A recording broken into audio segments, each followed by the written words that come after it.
If you live in Leon County, or you care about what's happening here, this video is for you. Over the last few weeks, a lot of people have been asking the same question.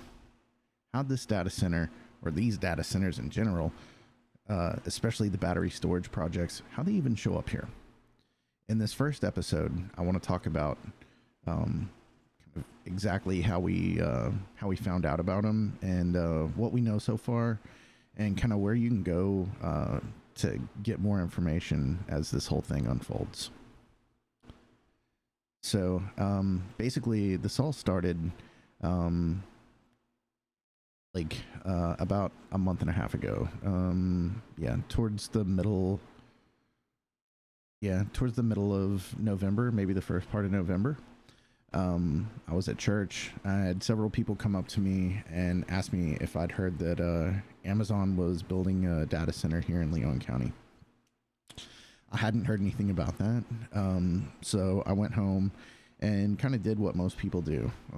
I tried to verify it. I searched online, searched through public records, news articles, all kinds of filings, anything I could check, county commissioners, meeting notes. Couldn't find any evidence that Amazon was coming here. I know a few people in the industry, so I reached out to them. I was like, hey, have y'all heard anything about this? They said no.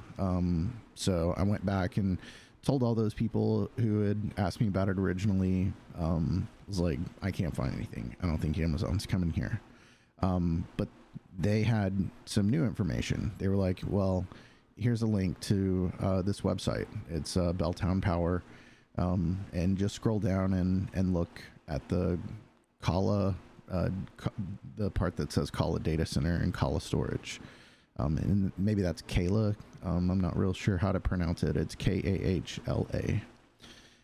So I went through and I was like, well, this is where things changed.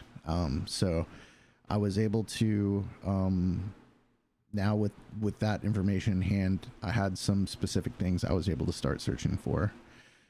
So, we verified everything on the Belltown Power website.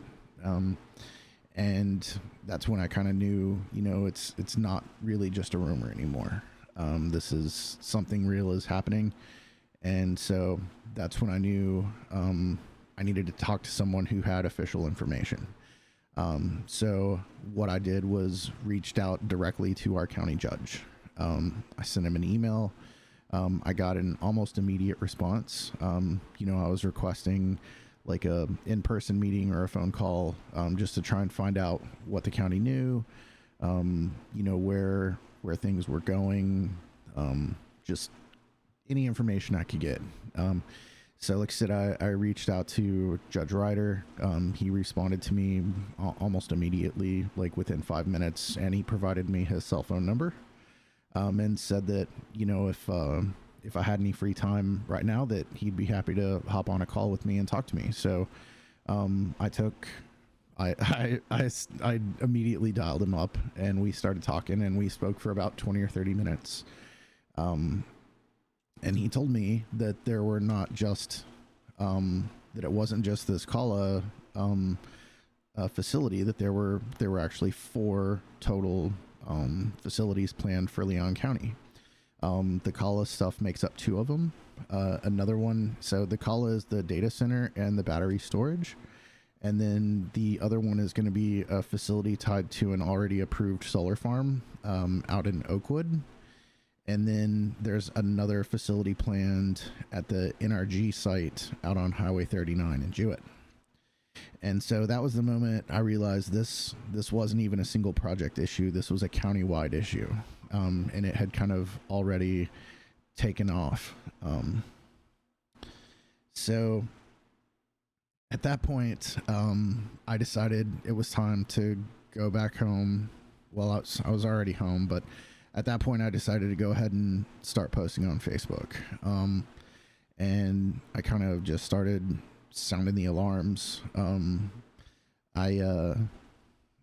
Not because I have a lot of answers, just because I know people needed to know what was happening, especially before any kind of decisions had been made. Because at this point, I knew that no tax abatements had been granted, no reinvestment zones had been created.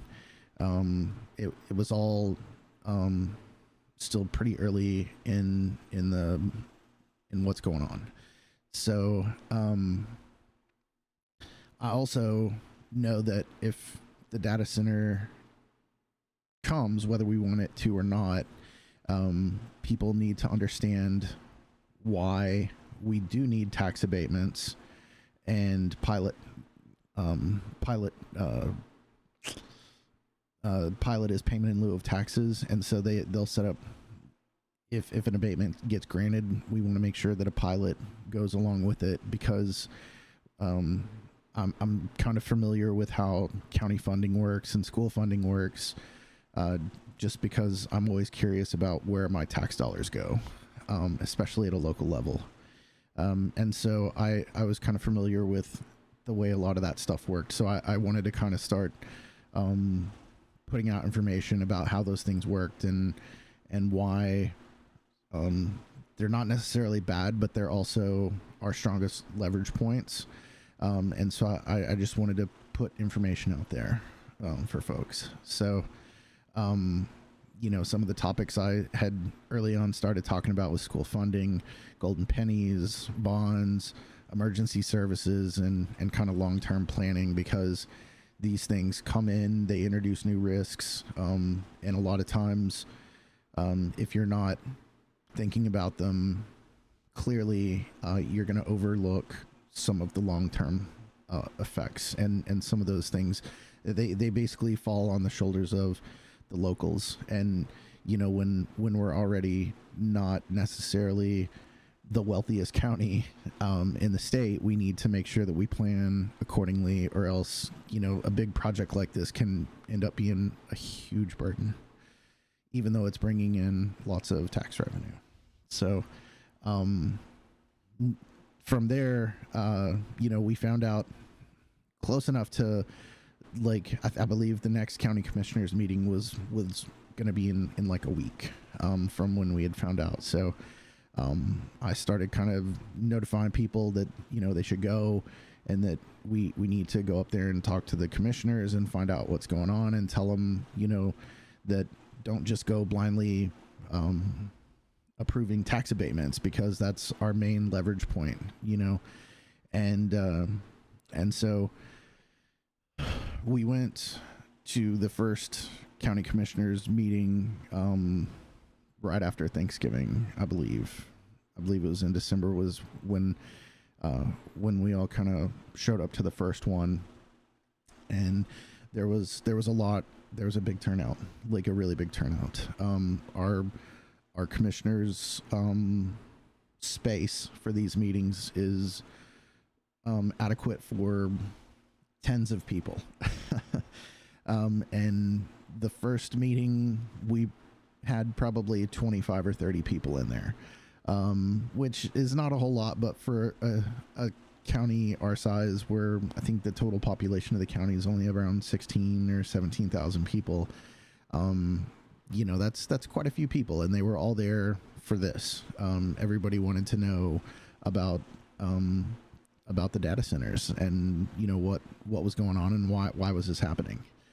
And so I was able to meet quite a few other people who shared my concern, and we were able to organize right there, like after that meeting was over, and we all spoke.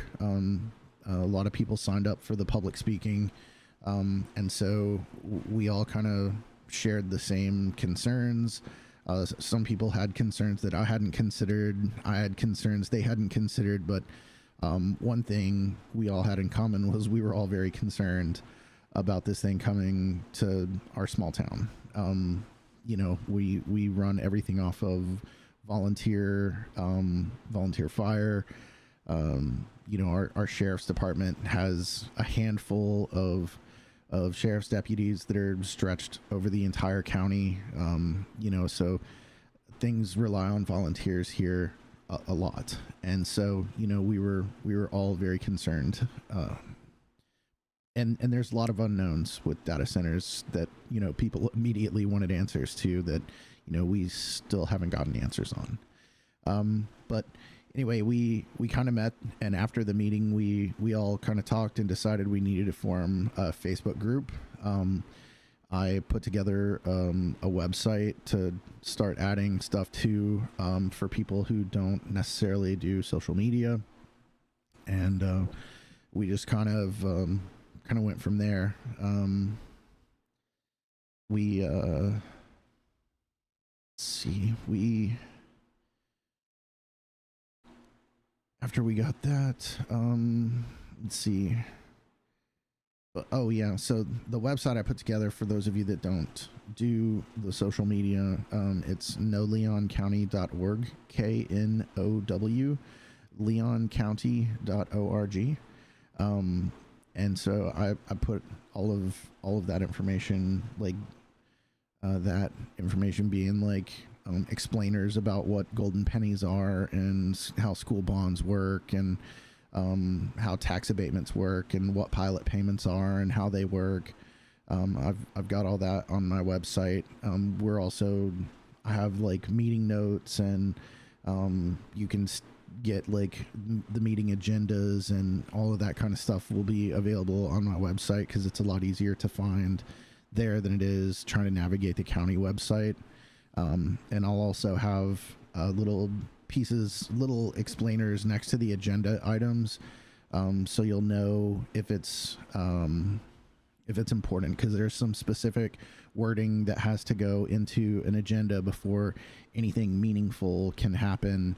Like a recharge or a reinvestment zone can't be created without explicitly stating in the agenda that, you know, that's one of their intentions, is to, you know, create and possibly pass a reinvestment zone. And, you know, I'll make sure to tag appropriately on my website when those kind of things are happening, so that you'll know that's a particularly important commissioners meeting to attend, and things like that. So